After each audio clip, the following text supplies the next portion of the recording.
Today is Monday, September 16th, and we didn't do an agricultural fact of the day today because our school had no power for the entire day. I have no idea how they kept kids here for the entire day and managed to feed them when we were running on emergency generator power, but I'm sure they didn't want to use the snow day for that. I will say that we were very fortunate out here in the agricultural facility. While the rest of the school was running on emergency generator power, somehow we were completely hooked up to the electricity and it was pretty much business as usual out here. But the downfall was the internet was still not working. So there was a whole lot of student bonding today just because we couldn't do much. The animals got taken care of, and obviously being a barn, we still needed electricity. We have 2 lizards that live here. Bruni actually just came back at the end of the school day. And we have the curly-tailed skink in addition to a hydroponic system. So it's kind of important that we continue to have electricity. However, in lieu of an ag fact of the day, let me show you a few things around my room.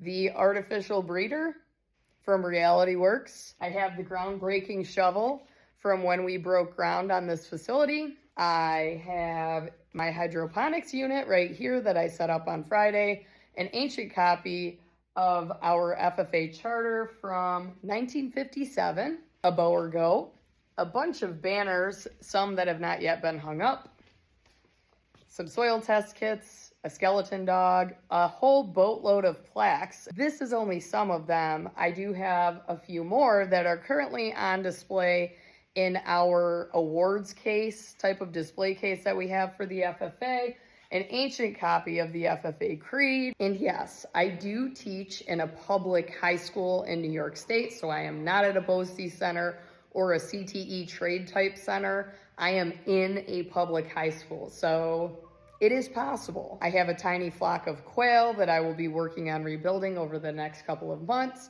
We have silkies, these little, yeah, they look pretty goofy, the silkies.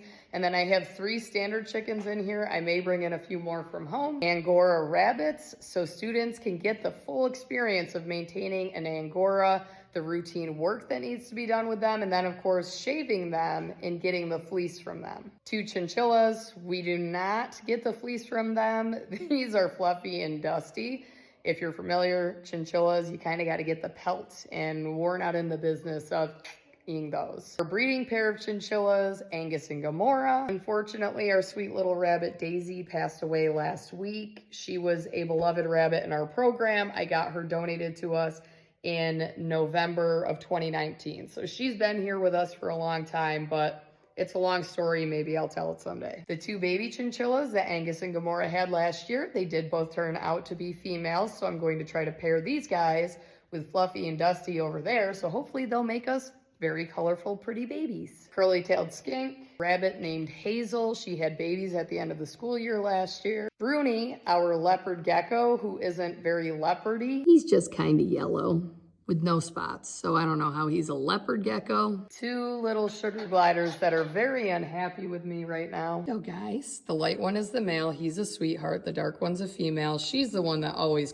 is doing the crabbing thing. And they are supposedly also a proven breeding pair, so hopefully we will get baby sugar gliders. And our newest addition that I picked up this weekend, new classroom rats. These guys are actually pretty mild-mannered compared to the rats we had last year. So far, the white albino rat is everyone's favorite because he's a sweetheart and he'll let anyone hold him and he'll just chill and let you pet him. I did get them from an old student at my old school that I had in junior FFA, so it's really crazy how small the world is. Because I actually have her sister in a class this year, I would never have made the connection. Anyway, that's it. Hope you enjoyed my mini tour. If you have any questions, feel free to comment and I will try to record a response video.